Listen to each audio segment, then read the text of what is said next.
오늘 시승차는 정말 많은 분들이 관심을 가지는 차입니다. 바로 토요타의 알파드인데요. 이 알파드는 2열에 초점이 맞춰져 있습니다. 김홍모 기자의 부릉부릉입니다.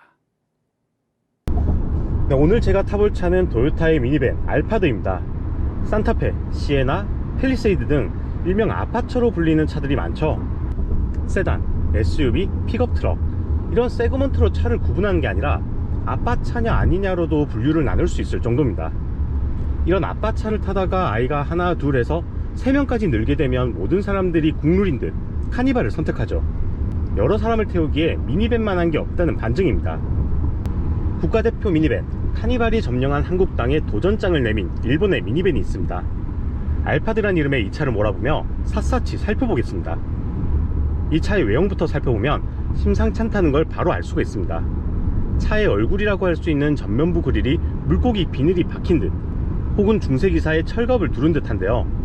이 그릴이 성인 남성 가슴서부터 시작해 바닥까지 길이로 조금 과한 거 아닌가 싶을 정도긴 합니다. 이 부분은 좋아하는 사람은 확실히 좋아하고 호불호가 강할 것 같네요. 전체적인 프레임은 직사각형의 미니밴 느낌을 잘 살렸습니다.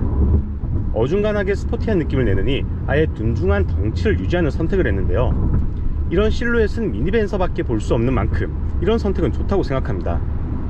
전면부는 짧고 뭉툭한 코로 튀어나와 있고 뒷모습은 칼로 잘라놓은 듯 직각의 모습입니다. 실내를 살펴볼 때 다른 차에서는 볼 수 없던 알파드만의 특징들을 많이 설명할 텐데 측면을 보면 1열 유리창보다 2열 유리창이 작은 걸 볼 수 있습니다. 이런 디자인도 국내에서 도로를 달리는 차들과 비교했을 때 볼 수 없던 차이죠. 제가 신차를 시승할 때 보통 운전석에 앉아서 바라보는 인테리어 및 여러 기능들을 주로 이야기하는데 이 알파드는 2열석이 찐 주인공입니다. 그래서 2열석을 우선 살펴보겠습니다. 딱 봤을 때도 그냥 좌석이 아닌 특별한 기능들이 많이 담겨 있을 것 같은데요. 앉았을 때 느낀 첫인상은 대접받는 듯하다 였습니다. 양옆에 팔걸이에 감싸여진 이 공간이 오롯이 나를 위한 공간이란 게 여실히 느껴집니다.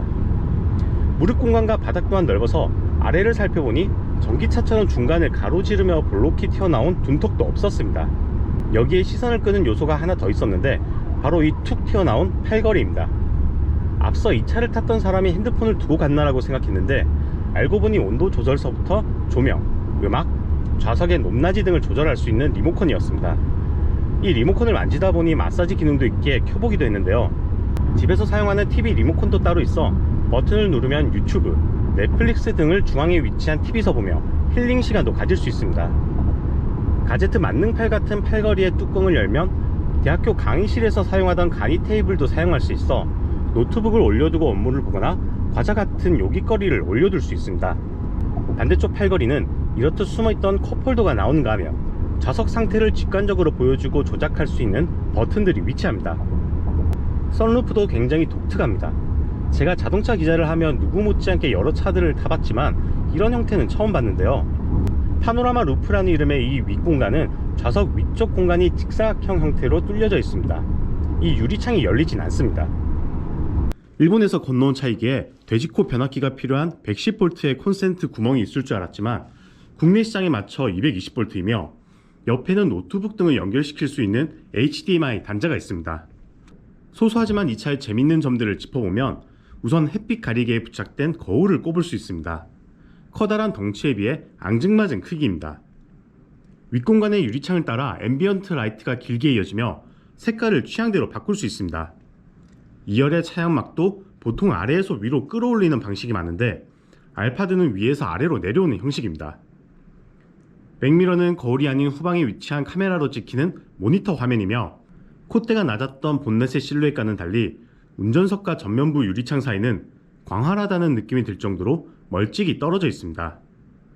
숫자로 센다면 10곳은 수월히 넘을 만큼 곳곳에 수납 공간이 있는데요.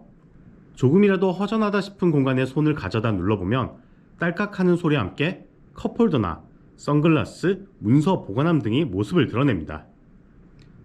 미니밴이기에 당연히 차박은 가능하겠지라는 예상과는 달리 3열석이 눕혀지는 게 아니라 옆으로 들어올려지는 방식으로 온전히 짐을 싣기 위한 공간으로만 이용이 가능합니다. 이렇듯 2열석에 갖가지 기능을 담은 시트를 장착함으로 인해 중간을 넘어서 3열로 이동은 불가능합니다. 또한 비대해진 시트와 더불어 넉넉한 실내 공간을 확보하기 위해 도요타는 바퀴의 바깥 부분과 차체 프레임의 차이가 44mm밖에 차이가 나지 않게 설계했습니다. 이로 인해 사고가 났을 시 탑승자의 위험성에 대한 우려에 대해서는 차체 강성을 높임과 더불어 안전사양을 더했다는 설명.